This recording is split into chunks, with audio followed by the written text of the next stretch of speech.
Saudari dan saudara yang terkasih di dalam Kristus, setiap manusia selalu hidup di dalam yang namanya sejarah. Kalau kita berbincang tentang sejarah, kita berbincang tentang 3 waktu: masa lampau, masa kini, dan masa yang akan datang. Dan sejarah senantiasa dibentuk oleh masa kini. Kita ingin membentuk sejarah hidup kita membentuknya saat ini, dan orang akan mengenang kita di masa mendatang. Dan kita mampu membentuk itu karena kita memiliki masa lampau. Jadi manusia yang hidup di dalam sejarah itulah yang disebut dengan manusia dinamis. Manusia yang tidak statis. Ada gerakan pembaharuan, ada perubahan, ada pertumbuhan di dalam setiap hidup manusia. Manusia yang tidak hidup di dalam sejarah, maka sejatinya ia adalah manusia yang hanya statis. Ia tidak mengenal bagaimana identitas dirinya. Ia tidak tahu apa yang menjadi tujuan hidupnya. Dengan demikian, kalau manusia sadar bahwa dirinya hidup di dalam sejarah, ia ketika juga menilai seseorang, pada akhirnya tidak dapat menilainya hanya berdasarkan masa lalunya. Namun, ia akan bernilai bahwa orang tersebut memiliki sebuah dinamika hidup yang luar biasa. Dan ketika orang-orang Farisi serta imam-imam kepala bangsa Yahudi melihat Yesus, mereka tidak melihat Yesus dalam konteks sejarah, tetapi mereka hanya melihat Yesus dalam konteks masa lalu. Maka pertanyaannya adalah, dengan kuasa manakah dan siapakah yang memberi kuasa kepadamu? Pertanyaan mereka dapat kita tafsirkan menjadi 2 makna. Yang pertama, mereka hanya melihat Yesus sebagai bagian dari masa lalu. Anak tukang kayu, dari keluarga miskin, tidak berpendidikan, tidak memiliki pengaruh, tetapi lebih kepada provokator. Maka senantiasa orang yang melihat seperti itu akan memiliki stigma begini: kalau sudah miskin, ya tetap miskin. Kalau bodoh, ya tetap bodoh. Kalau jelek, ya tetap jelek. Kalau tidak bisa berubah, ya tidak bisa berubah. Kira-kira seperti itu.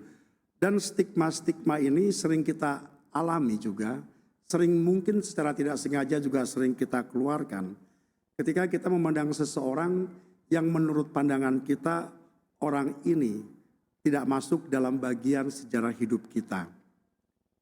Lalu makna yang kedua dari pertanyaan orang-orang Farisi dan juga pemuka-pemuka bangsa Yahudi kepada Yesus adalah, mereka tidak mau mengakui adanya kekuatan Allah, adanya power of God, adanya otoritas Allah yang ada di dalam diri Yesus.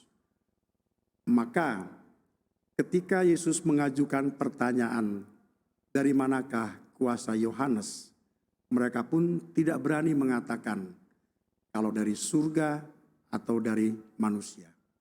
Karena mereka tidak ingin mengakui bahwa ada kekuatan lain yang dimiliki oleh orang lain selain hanya dari kelompok mereka.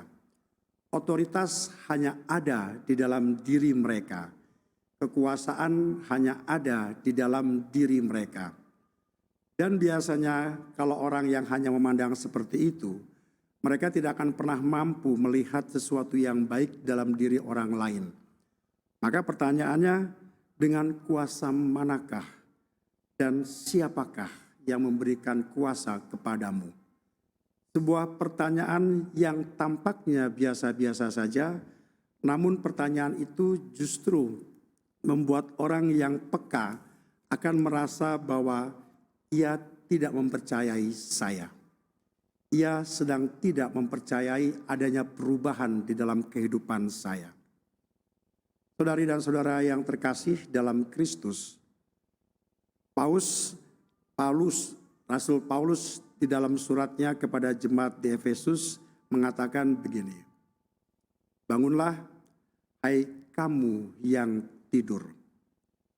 Bangkitlah dari antara orang mati, dan Kristus akan bercahaya atas kamu." Kita bisa buka di Efesus 5 ayat 14. "Maka janganlah hatimu bebal, tetapi hendaknya engkau menjadi orang yang arif."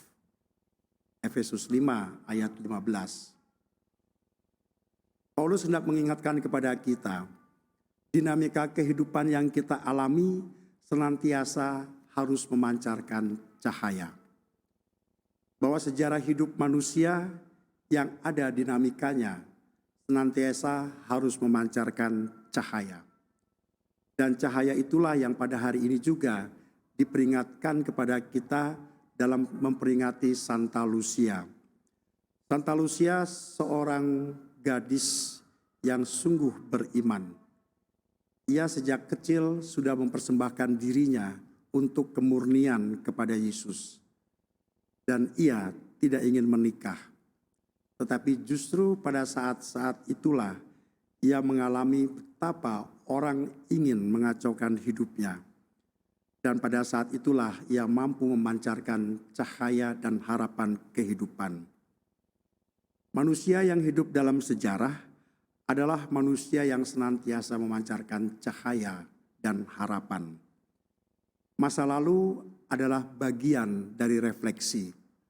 Masa kini adalah bagian dari keinginan kita untuk senantiasa memiliki harapan pada masa yang akan datang. Jadilah kita anak-anak terang, putra-putra cahaya.